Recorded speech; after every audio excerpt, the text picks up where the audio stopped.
जय Hind and hello guys, स्वागत है आपका आपके अपने YouTube चैनल ज्ञानदेह होस्ट में। और इस वीडियो में मैं आपको बताने वाला हूं यूपी स्कॉलरशिप ऑनलाइन फॉर्म 2025-2026 के बारे में कि कैसे आपको ये फॉर्म फिलअप करना है।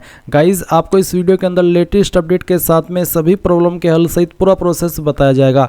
अगर आप 9th एंड 12th या फिर 11th और 12th की स्कॉलरशिप के लिए अप्लाई कर रहे हैं तो आपके लिए लास्ट डेट क्या है वो आपको बताया जाएगा। और अगर आप 12वीं के अलावा अन्य किसी कोर्स पर स्कॉलरशिप के लिए अप्लाई कर रहे हैं ग्रेजुएट लेवल की कैटेगरी में, तो आपको कैसे फॉर्म को फिल करना है ये सब जानकारी भी आपको इस वीडियो के अंदर दी जाएगी। तो चलिए शुरू करते हैं। अगर आपने अभी तक वीडियो को लाइक शेयर नहीं किया हो तो कर दे और चैनल को सब्सक्राइब करके बेल आइकन ऑन कर लेना। फिर जो लिंक मैंने आपको इस वीडियो को डिस्क्रिप्शन में दिया है आप ओपन करेंगे, आपके सामने यहाँ पर इसकी जानकारी आ जाएगी। गाइज, यहाँ पर आने के बाद में आपको इंपॉर्टेंट लिंक के सेक्शन में आना है और अप्लाइंग ऑनलाइन लिंक ओपन करना है। इसके बाद आपके सामने ऑफिशियल वेबसाइट आएगी।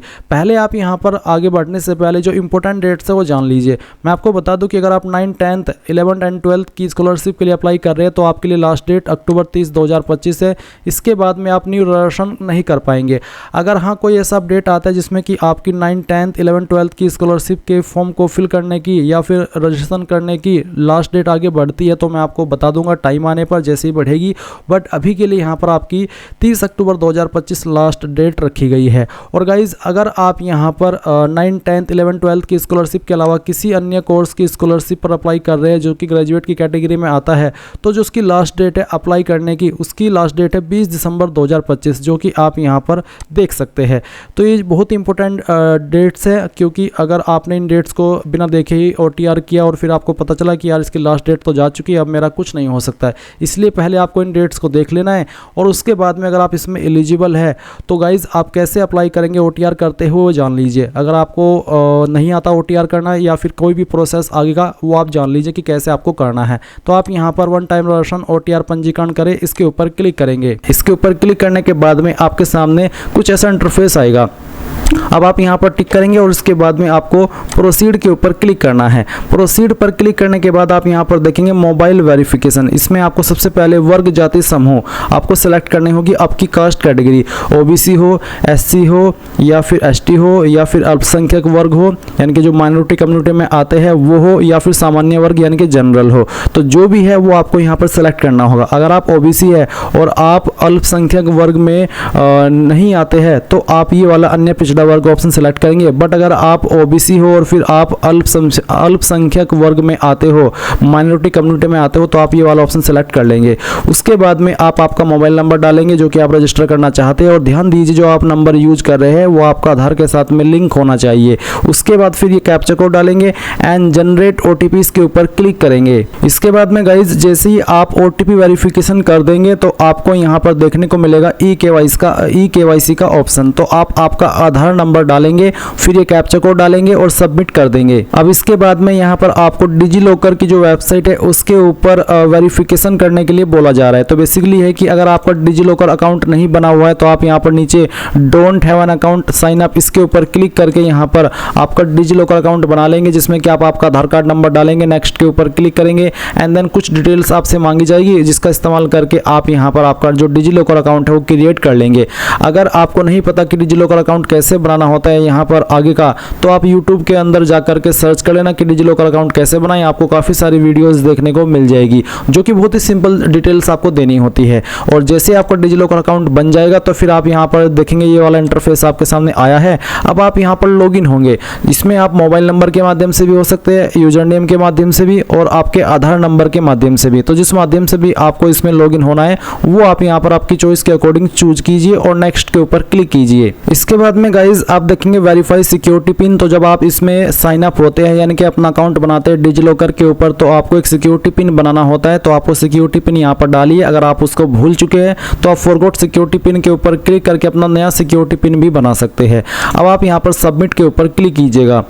इसके बाद आप देखेंगे आपके सामने इस तरह का इंटरफेस आएगा। अब आपको यहाँ पर कंसेंट देना है, जैसे कि आधार कार्ड को अगर आप देना चाहते तो आप इसके ऊपर टिक करेंगे, डिग्री सर्टिफिकेट को देना चाहते हैं तो आप इसको टिक कर देंगे, ड्राइविंग लाइसेंस, यानी कि जो डिटेल्स आपकी यहाँ पर डिजी लॉकर के ऊपर अवेलेबल है तो आप इसको कौन कौन सी इन्फॉर्मेशन को एक्सेस देना चाहते हैं यहाँ पर वो आप टिक कर देना। इसके बाद में आप यहाँ पर नीचे देखेंगे अलाउ, तो आप यहाँ पर अलाउ के ऊपर क्लिक करिएगा। इसके ऊपर क्लिक करने के बाद में इस तरह से आपके सामने प्रोसेसिंग होगी। अब आपको यहाँ पर इसी वेबसाइट के ऊपर रिडायरेक्ट किया जाएगा जहाँ से आपने आपका जो OTR है वो करना स्टार्ट किया था। तो आप यहाँ पर देख सकते हैं कि डिजी लॉकर से आपकी डिटेल्स फैच कर ली गई है, इस तरह से जानकारी आपके सामने आएगी। अब आप यहाँ पर वेरीफाई eKYC डिटेल, ये जो डिटेल्स है इसको वेरीफाई करना है तो आप इसके ऊपर क्लिक कर देना। इसके ऊपर क्लिक करने के बाद में जो नंबर आपका आधार के साथ में लिंक है उसके ऊपर एक OTP जाएगा, वो आप OTP यहाँ पर डाल देना और फिर आप वेरीफाई OTP इसके ऊपर क्लिक कर देना। इसके बाद में गाइज आपके सामने फाइनल OTR का ऑप्शन आएगा। अब आप यहाँ पर आपके पिता का नाम डालेंगे, ये नाम भी आपको आपके आधार कार्ड के अकॉर्डिंग फिल करना है, फिर आपकी माता का नाम और उसके बाद में जो आपकी ईमेल आईडी आप जो यूज करते हैं वो ईमेल आईडी आप यहाँ पर डाल देना।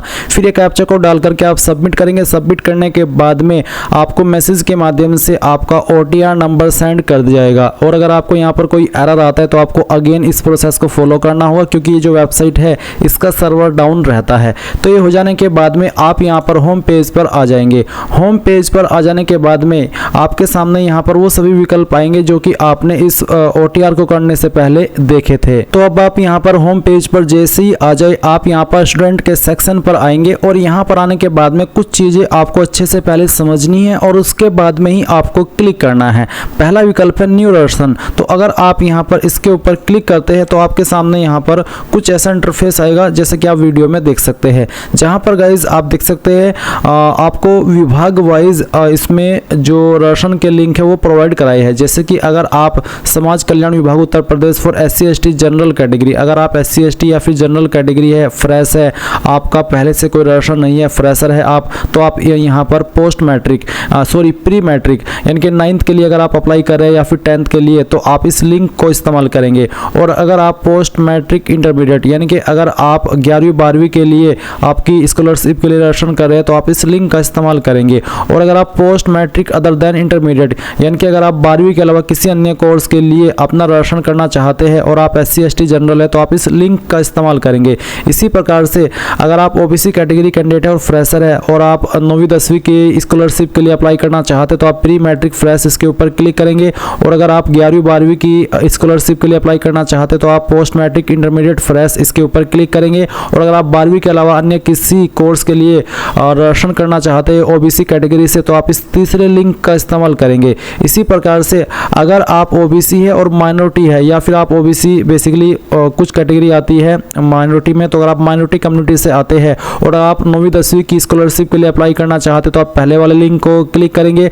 अगर आप 11वीं 12वीं की स्कॉलरशिप के लिए अप्लाई करना चाहते हैं तो आप ये वाला लिंक इस्तेमाल करेंगे। और अगर आप 12वीं के अलावा किसी अन्य कोर्स की स्कॉलरशिप के लिए अप्लाई करना चाहते हैं और आप OBC माइनॉरिटी है तो आप इस लिंक को इस्तेमाल करेंगे जो कि तीसरे नंबर पर है।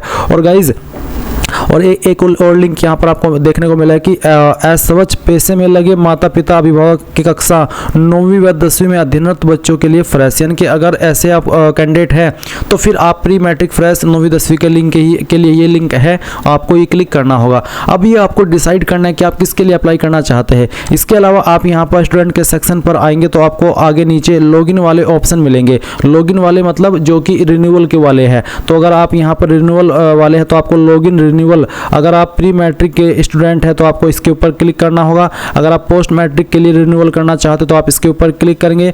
प्री मैट्रिक यानी कि 9th 10th और पोस्ट मैट्रिक यानी कि 11th 12th और post matric other than intermediate यानी कि 12वीं के अलावा जो अन्य कोर्स होते हैं वो, तो ये आपको सिलेक्ट करना होगा। अभी के लिए हम यहाँ पर शुरुआत से राशन कर रहे हैं, तो अब आप यहाँ पर जब इसमें स्टूडेंट के सेक्शन पर न्यू राशन के ऊपर क्लिक करेंगे और इस वाले सेक्शन पर आ जाएंगे तो अब आप यहाँ पर फ्रेशर के रूप में सिलेक्ट करेंगे कि आपको किस पर अप्लाई करना है, प्री मैट्रिक, पोस्ट मैट्रिक या फिर उसके अलावा किसी अन्य कोर्स पर। तो जिस पर भी आपको अप्लाई करना है वही आप यहाँ पर सिलेक्ट कर लीजिएगा।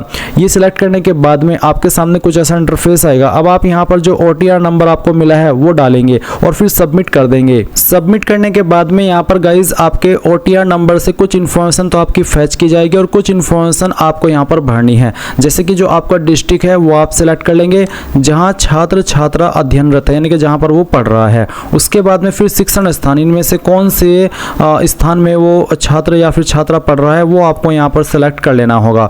उसके बाद में आप देखेंगे वर्ग जाति समूह, तो आपको यहाँ पर वो सेलेक्ट कर लेना है। उसके बाद फिर आपका रिलीजन क्या है वो आप सेलेक्ट कर लेंगे। एंड देन यहाँ पर आप देखेंगे हाई स्कूल उत्तीर्ण करने का वर्ष, किस साल के अंदर आपने हाई स्कूल उत्तीर्ण की थी वो साल आप सेलेक्ट करेंगे। किस बोर्ड के द्वारा आपने पास की थी वो बोर्ड आपको सेलेक्ट कर लेना है। फिर हाई स्कूल बोर्ड का अनुक्रमांक यानी कि आपका रोल नंबर आपको यहाँ पर 10वीं वाला देना है। उसके बाद में आप यहाँ पर देखेंगे स्वनिर्मित पासवर्ड, यानी कि एक पासवर्ड आपको बनाना है अपनी चॉइस से, और किस तरह का पासवर्ड है उसका डेमो देख लीजिए। पासवर्ड के अंदर इंग्लिश का कैपिटल लेटर, स्मॉल लेटर, एक स्पेशल कैरेक्टर और साथ ही डिजिट, कुछ इस तरह का पासवर्ड आप आपकी चॉइस के अकॉर्डिंग बना लेंगे जिसमें कि तीनों चीज़ें आनी चाहिए। और फिर उस पासवर्ड को दोबारा डाल करके वेरीफाई करेंगे, ये कैप्चा कोड फिल करेंगे एंड देन प्रोसीड रसन इसके ऊपर क्लिक करेंगे। अब आपने यहाँ पर जो भी जानकारी भरी है वो सब आपके सामने है। आप इन जानकारी को यहाँ से प्रिंट कर लेना क्योंकि ये जानकारी बहुत ही महत्वपूर्ण है। अगर आपके पास प्रिंटर नहीं है तो PDF के रूप में सेव कर लेना और बाद में प्रिंट करा लीजिएगा। तो आप देख सकते हैं कि जो आपका OTR नंबर है वो भी आपके सामने है और आपकी बाकी की इन्फॉर्मेशन भी आपके सामने है। अब आप यहाँ पर होम के ऊपर क्लिक करेंगे। होम के ऊपर क्लिक करने के बाद अब आप यहाँ पर फिर से इस वाले इंटरफेस पर आ जाएंगे। अब आपको यहाँ पर स्टूडेंट के सेक्शन में आना है और अब आपको लॉगिन होना है। तो गाइज अभी जो मैंने आपको रसन करके दिखाया वो मैंने आपको दिखाया है आपका फ्रेशर वाला।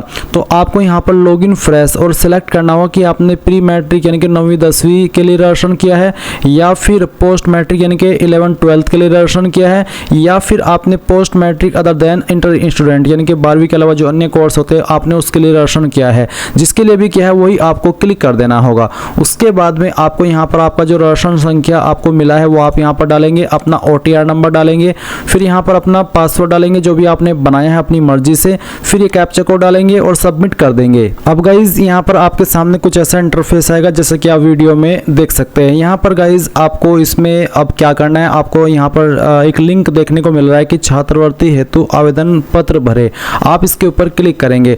उसके बाद में आपको यहाँ पर फोटो पर पत्र अपलोड करें आपको अपलोड करना होगा। फिर आवेदन पत्र को अगर आपको संशोधित करना है, करेक्शन करना है तो आप इस लिंक का इस्तेमाल कर सकते हैं। उसके बाद में आय एवं जाति प्रमाणीकरण हेतु यानी कि आपको आय की और जाति की डिटेल्स डाल करके उनको वेरीफाई कराना होगा। फिर प्रमाणीकरण हेतु आधार नंबर डालें, उसके बाद में आपको आधार नंबर डालना होगा। फिर हाई स्कूल रोल नंबर प्रमाणीकरण हेतु यानी कि जो आपका हाई स्कूल का रोल नंबर है उसका आपको प्रमाणीकरण करना है। फिर जांच हेतु आवेदन प्रिंट करें, उसके बाद में जांच के उपरांत आवेदन पत्र सबमिट करें। संस्था में जमा करने हेतु आवेदन पत्र का प्रिंट 3 दिन बाद अवश्य करें, यानी कि उसके ये सब करने के बाद 3 दिन बाद आपको उसको प्रिंट करना होगा। फिर संस्था में जमा करने हेतु आवेदन प्रिंट करें यानी कि फाइनल प्रिंट। अब आप यहाँ पर इसमें क्या करेंगे, छात्रवृत्ति हेतु आवेदन पत्र भरे, इसके ऊपर क्लिक करेंगे। इसके ऊपर क्लिक करने के बाद में यहाँ पर आपके सामने कुछ ऐसा इंटरफेस आएगा। गाइज जो मैंने यहाँ पर कोर्स सेलेक्ट किया वो मैंने अदर देन इंटरमीडिएट यानी कि 12वीं के बाद के जो कोर्स है उनके लिए स्कॉलरशिप पर अप्लाई कैसे करना होता है उसके लिए कराया है। तो अभी यहाँ पर मैं देख रहा हूँ कि पाठ्यक्रम के नाम के अंदर कोर्स का कोई विकल्प नहीं आ रहा है, मे बी ये टेक्निकल एरर हो सकता है और जब तक मैं यहाँ पर ये सब फील्ड नहीं भरूंगा तब तक मैं आगे नहीं बढ़ पाऊंगा, इसलिए मैं आपको यहाँ पर वर्बली ये चीज़ एक्सप्लेन कर रहा हूँ। तो आप यहाँ पर आपके पाठ्यक्रम का नाम सेलेक्ट करेंगे कि आप कौन से कोर्स में पढ़ रहे हैं। उसके बाद में वर्तमान पाठ्यक्रम का ब्रांच कौन सी अगर एप्लीकेबल है तो आप उसको सिलेक्ट कर लेंगे। फिर पाठ्यक्रम का वर्ष अवधि कितने साल की है, 2 3 4 5 जो भी है वो आप सिलेक्ट कर लेना। पाठ्यक्रम की पात्रता, किससे आप उस पाठ्यक्रम पर अप्लाई करने के लिए एलिजिबल या फिर उसमें जब एडमिशन लिया था तो किसके आधार पर लिया था, 10वीं के आधार पर या 12वीं के आधार पर या फिर किसी डिप्लोमा के आधार पर, वही आपको यहाँ पर सिलेक्ट कर लेना है। इसके बाद में आप यहाँ पर देखेंगे विद्यालय बोर्ड या फिर एफिलिएटिंग एजेंसी का नाम, तो आपको यहाँ पर जो आपका विद्यालय या फिर बोर्ड है या फिर जो एफिलिएटिंग एजेंसी उसका नाम दे देना है। ये ऑप्शन वैसे कंपलसरी नहीं है, अगर आप इसको खाली छोड़ भी देंगे तो भी कोई इशू नहीं होगा, बट आप यहाँ पर अगर सेलेक्ट करने का ऑप्शन आए तो सेलेक्ट कर लेना। क्या व्यावसायिक पाठ्यक्रम में प्रवेश कक्षा 12वीं के अंकों मेरिट के आधार पर हुआ है, तो अगर हुआ है तो आप यस करेंगे, नहीं तो आपको नो कर देना है। क्या प्रवेश लेटर एंट्री के आधार पर हुआ है, अगर आप लेटरल एंट्री के आधार पर प्रवेश लिए हो, एडमिशन लिए हो तो यस, नहीं तो आप नो कर देंगे। फिर क्या वर्तमान पाठ्यक्रम में प्रवेश UPSEE AKTU GCUP नीट के माध्यम की प्रवेश परीक्षा से हुआ है, अगर हुआ है तो यस, नहीं तो आप नो कर देंगे। उसके बाद में यहाँ पर आपको नीचे की तरफ आना है और देखेंगे 15 पॉइंट वर्तमान पाठ्यक्रम के प्रथम वर्ष में प्रवेश तिथि, यानी कि जो प्रथम वर्ष था तो उसमें कौन सी तिथि में कौन सी डेट में आपने प्रवेश किया था वो डेट आप सिलेक्ट कर लेंगे। फिर पाठ्यक्रम के वर्तमान सत्र में प्रवेश तिथि, यानी कि जो वर्तमान आपका सत्र साल चल रहा है उसमें जो प्रवेश तिथि है किस डेट में आपने अभी वर्तमान वाले ईयर में एडमिशन लिया है या फिर जो प्रवेश किया है वो डेट आपको सेलेक्ट करनी होगी। फिर 17 पॉइंट है विद्यालय बोर्ड एफिलिएटिंग एजेंसी का पंजीकरण क्रमांक, वो आपको यहाँ पर देना होगा। ये भी कंपलसरी नहीं है, आप चाहे तो उस ऑप्शन को खाली छोड़ सकते हैं। फिर 18 पॉइंट आवासीय दिवा छात्र, तो दिवा छात्र है या फिर आवासीय छात्र वो आपको यहाँ पर सिलेक्ट करना होगा। उसके बाद में आप देखेंगे नीचे क्वालिफिकेशन की जानकारी, तो आप पहले हाई स्कूल की भरेंगे, हाई स्कूल आपने किस साल के अंदर पास किया वो साल सेलेक्ट कर लेंगे। पूर्णांक के अंदर वो नंबर जिसमें से आपको नंबर आए थे वो आप यहाँ पर डालेंगे, उसमें से आपको कितने नंबर आए थे वो आप यहाँ पर भरेंगे, परसेंटेज यहाँ पर डाल देंगे। फिर किस बोर्ड के द्वारा आपने आपकी जो 10वीं हो की है उस बोर्ड का नाम आप यहाँ पर लिख देंगे। सेम वे में आप बताएंगे कि 12वीं किस साल के अंदर पास किया, टोटल नंबर क्या थे, उसमें से कितने नंबर आपको आए थे एंड आपकी परसेंटेज कितनी थी और आपके बोर्ड का नाम क्या था, वो आपको यहाँ पर इस तरह से भर देना है। अगर आप कोई अन्य क्वालिफिकेशन की जानकारी भी देना चाहते तो आप ऐड न्यू रो के ऊपर क्लिक करके उसको दे सकते हैं। फिर आप ये कैप्चा कोड डालेंगे, यहाँ पर टिक करेंगे और सबमिट कर देंगे और फिर उसके बाद में जो आपका पार्ट है वो कंप्लीट हो जाएगा। गाइज अभी इसके आगे की जानकारी मैं आपको यहाँ पर एक अन्य वीडियो से एजुकेशनल पर्पस के रूप में दे रहा हूँ। जैसे ही आप ये पार्ट फिल कर लेंगे तो उसके बाद में आपको फोटो प्रपत्र अपलोड करें, इस वाले सेक्शन पर आकर के कुछ डॉक्यूमेंट्स आपसे मांगे जाएंगे वो आपको अपलोड करना होगा। और अगर आपको कोई करेक्शन करना है वो कर लेना है। उसके बाद में आप आय एवं जाति की जो डिटेल्स है वो फिल करेंगे और फिर आपका जो आधार कार्ड नंबर है वो डालेंगे और उसके बाद में ये जो एक एक स्टेप है वो फिल करते आप चले जाएंगे। अगर आपको किसी भी स्टेप में कोई डाउट हो, कोई चीज़ें समझ में ना आए तो आप कमेंट के माध्यम से पूछ लेना। मैं आपसे माफ़ी चाहूँगा कि मैं आपको आगे नहीं दिखा पाया हूँ लाइव वे में, क्योंकि गाइज अभी जैसे कि मैंने आपको दिखाया था इसको करते समय कि मेरे सामने यहाँ पर अभी जो कोर्स का ऑप्शन है सिलेक्ट करने का वो नहीं आ रहा है, मे बी ये टेक्निकल एरर हो सकता है, इसलिए मैं आपको आगे बढ़ करके नहीं दिखा पाया। बट गाइज फिर भी मैं आपसे कह रहा हूँ कि अगर कोई भी सवाल डाउट हो किसी भी पॉइंट को लेकर के तो आप कमेंट के माध्यम से पूछ लेना। थैंक्स फॉर वॉचिंग, जय हिंद।